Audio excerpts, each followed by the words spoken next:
जो BJP RSS की mentality है, ये इस स्टेट को मुस्लिम मेजॉरिटी जान के ये हमसे ये हवाला हक छीनना चाहते हैं, ये डेमोग्राफी चेंज करना चाहते हैं, जो इनसे नहीं होगा। आप सबका खैर मकदम है। मेरे साथ है मिस्टर नासिर कोचक साहब, जो सोशल और पॉलिटिकल एक्टिविस्ट भी है और JKAADP Jammu Kashmir all alliance democratic party के चेयरमैन भी है। इनसे जानेंगे इनका मेन मकसद क्या है पार्टी बनाने का और पार्टी में काम करने का।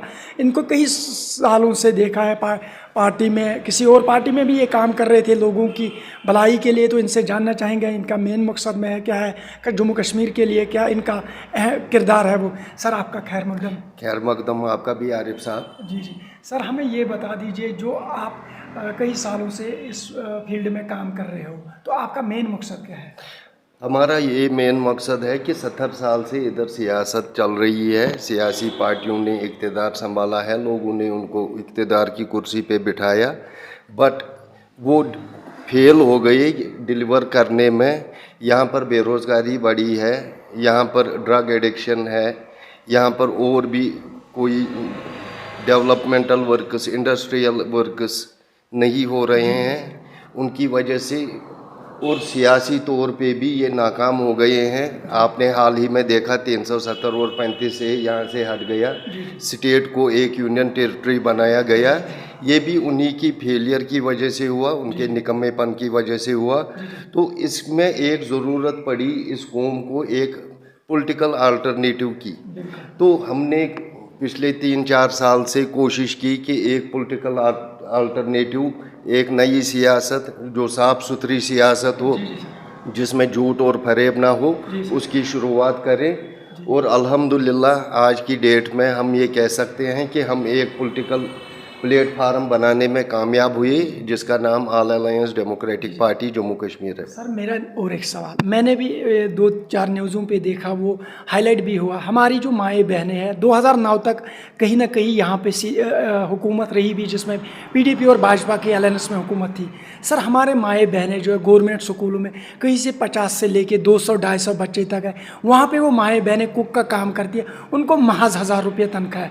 क्या आप लोग भी ऐसी सियासत करोगे जिसमें बुआ का लड़का, उसका लड़का, जो यहाँ कई सारे लोगों पे एलिगेशन, पार्टीज पे लिखे आप लोग खानदानी राज कर, या कश्मीर की फला बहबूदी, या आप भी कुर्सी के भूखे हो, या इसमें भी आपकी पार्टी माशाल्लाह रजिस्टर्ड है, आप सोशली इन चीज़ों को गवर्नर साहब के सामने रखते हो, जो ये माएँ बहनें भी है महज 1000 रुपये पे काम करते? ये खाली एजुकेशन डिपार्टमेंट में नहीं है, ये ऐसी चीज़ें इलेक्ट्रिक डिपार्टमेंट पे में भी हैं, ऐसी चीज़ें हेल्थ डिपार्टमेंट में भी हैं।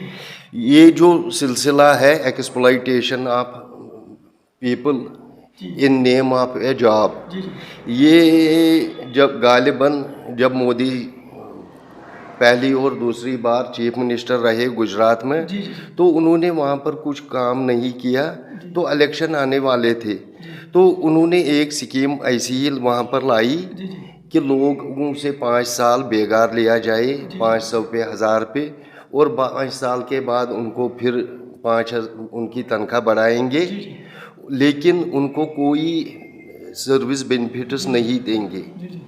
फिर बाद में ये हुआ कि यहाँ पर जो हमारे NC की हुकूमत थी, वो इंडिया में सेकंड स्टेट है जिन्होंने ये वाली नौकरियाँ लोगों को देना शुरू की।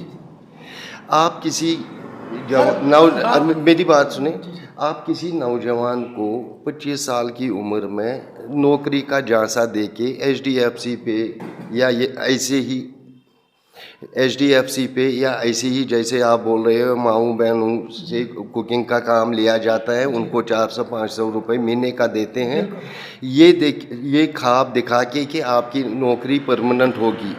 किसी की नौकरी ये परमानेंट नहीं करते हैं, ये उनसे 10-20 साल बेगार लेते हैं, इसको बेगार ही बोलेंगे, और बाद में वो जब रिटायर होते हैं उनको कोई बेनिफिट नहीं मिलता है। हम we are against it.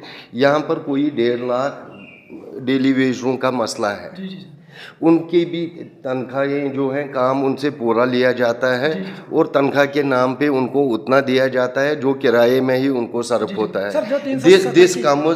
This comes under exploitation of labour.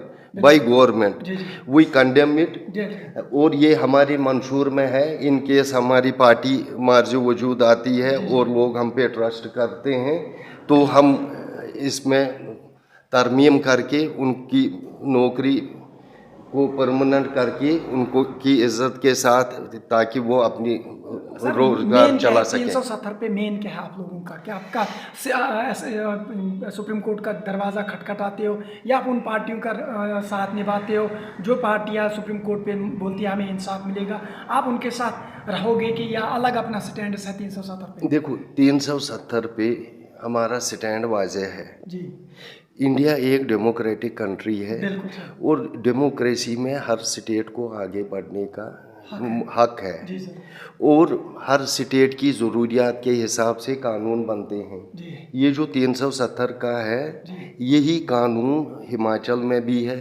यही कानून उत्तराखंड में भी है, यही नॉर्थ ईस्ट की 7 स्टेटों में है और साउथ में भी कुछ जगहों पे ये है। तो हम भी चाहते हैं कि यहाँ पर भी एक खुसूसी दर्जा जो हमारी ज़रूरियात को पूरा कर सके मिलना चाहिए और बहाल होना चाहिए। देखें हम कैसे एलिजिबल हैं। बिल्कुल सर। ये एक हिली स्टेट है, इसमें इतनी ज़मीन नहीं है कि ज़्यादा लोग आप ला के बसा सको और यहाँ पर इतना रोज़गार नहीं है कि आप बाकियों बाहर वालों को भी रोज़गार दे दो। उसी वजह से महाराजा हरी सिंह ने 47 से पहले इस स्टेट को 370 और 35 से दिया था और जब फिर इल्हाक हो गया, इल्हाक की शर्तों में 370 और 35 से भी रहा। तो जो बीजेपी आरएसएस की मेंटलिटी है, ये इस स्टेट को मुस्लिम मेजॉरिटी जान के ये हमसे ये हवाला हक छीनना चाहते हैं, ये डेमोग्राफी चेंज करना चाहते हैं जो इनसे नहीं होगा। सर बात रही डेली वेजर्स की, जो आपने सर खुद ही बात की। डेली वेजर्स में आपको जम्मू कश्मीर का माहौल पता है, यहाँ विंटर्स भी है या समर भी है, लेकिन जो हमारे डेली वेजर्स में पीडीडी के वर्कर्स हैं, जो अभी अमरनाथ जी की यात्रा हुई वहाँ पे भी उनकी ड्यूटी तैनात, लेकिन उनको रिस्क अलाउंस भी नहीं है। कई सारे हमारे यहाँ के कश्मीर के नौजवान या जम्मू रीजन के चिनाब वैली की बात करें, अपने जान गंवा बैठे, उनको फिर कुछ मिला नहीं। रही बात पीएचई की भी, वो भी सर्दियों में हमारे घरों तक वाटर सप्लाई स्कीम पहुँचाते हैं या पानी पहुंचाते हैं 24 घंटे, उनके लिए सर आप लोगों का क्या रोल है? देखिए ये जो नई पार्टी है ये एक नई सोच लेके आई है, क्योंकि पुरानी पार्टियों ने इन चीज़ों पे ध्यान नहीं दिया और एक्सप्लॉइट किया, पॉलिटिकली भी और फिजिकली भी। This is physical exploitation of a person in name of government job. ठीक, हमारी पार्टी अगर मौरज वजूद आती है तो ये एक्सप्लॉइटेशन ख़त्म होगी, इनको इज़्ज़त और इनके काम के हिसाब से जो भी गवर्नमेंट सर्विसेज के रूल्स हैं उनके हिसाब से इनको मुराद मिल जाएंगी। बिल्कुल सर। और एक सवाल है छोटा सा, जो अभी भी पता नहीं, अगर पार्लियामेंट 2024 में पार्लियामेंट इलेक्शन है, उससे पहले अगर assembly election commission of India को लगा कि हालात सही ठीक है मौका कराने का, उसके लिए आप मेंटली और फिजिकली प्रिपेयर हो? देखिए हमारी पार्टी पिछले 1.5-2 साल से और उससे पहले भी हम किसी प्लेटफार्म पे काम करते थे, क्योंकि वो प्लेटफार्म भी कश्मीरियों को का ख्याल नहीं रख सकता, पॉलिटिकली भी और अदरवाइज भी। तो ये हमारी तैयारी जो है ये कोई 5 साल से चल रही है। पार्लियामेंट में भी 6 नशस्तों में लड़ोगे?